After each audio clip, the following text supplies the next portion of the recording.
There was nothing strange about the garage sale. That's what makes it so difficult to explain. It happened on a Saturday morning in a quiet neighborhood where nothing ever seemed to happen. No police sirens, no screaming, no strange people wandering the streets. Just lawns, parked cars, and friendly neighbors selling things they no longer needed. But there was one house at the end of the street that had never held a garage sale before, and that morning its garage door was wide open.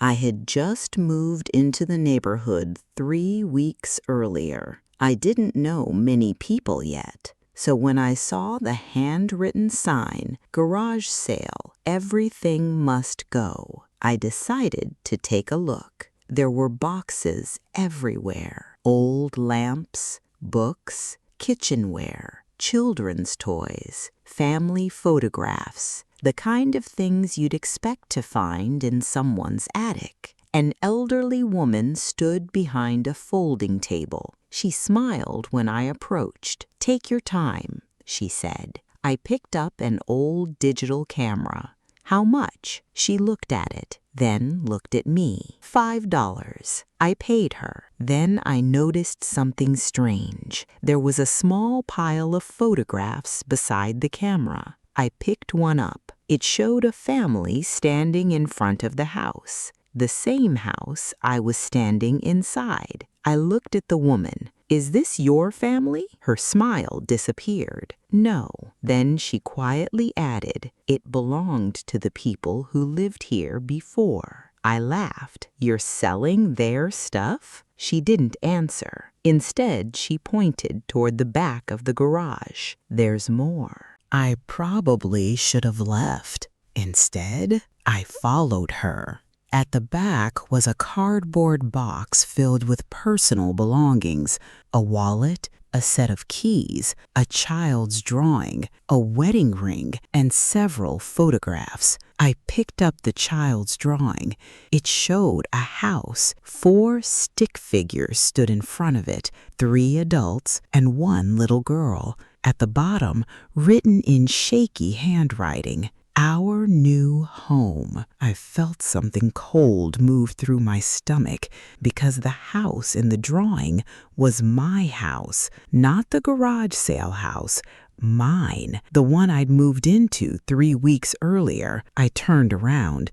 The elderly woman was watching me. "Where did you get this?" She didn't answer. I asked again, "Where did you get this?" She simply said, "People leave things behind."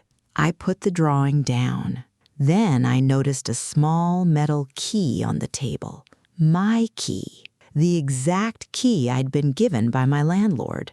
I reached into my pocket. My key was still there. I looked at her. "Why do you have this?" For the first time, she looked frightened, not of me, of the question. "Don't take that one." I stared at her. "Why?" She whispered. "Because it belongs to the house."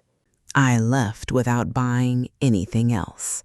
I went straight home. The entire walk back, I kept telling myself there had to be an explanation.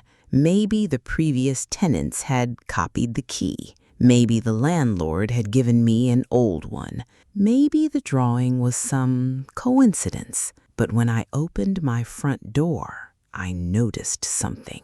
A small cardboard box was sitting in my hallway. I hadn't left it there. Inside was the old digital camera I'd bought. The one from the garage sale. I hadn't brought it home.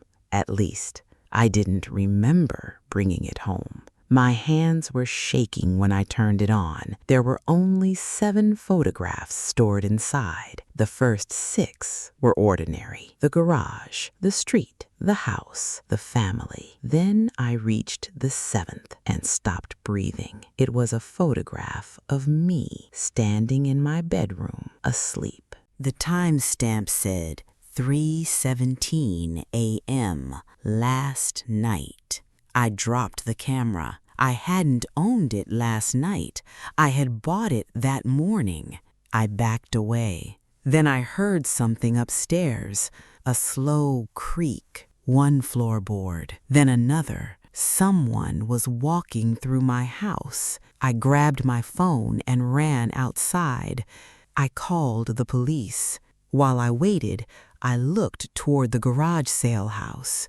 The garage door was closed. No cars, no people, nothing. The police arrived 10 minutes later. They searched my house. Nobody was there. But one officer found something in my bedroom, a small metal key. He held it up. "Is this yours?" I said no. Then he asked, "Do you know where it goes?" I shook my head. The officer looked at me strangely. "That's impossible." "Why?" He pointed toward the hallway. "Because this key belongs to the house next door." I looked at the garage sale house. The officer continued, "That house has been empty for almost 4 years. I felt my blood run cold. But I just saw someone there." He shook his head. "No one has lived there since the family disappeared." I couldn't speak.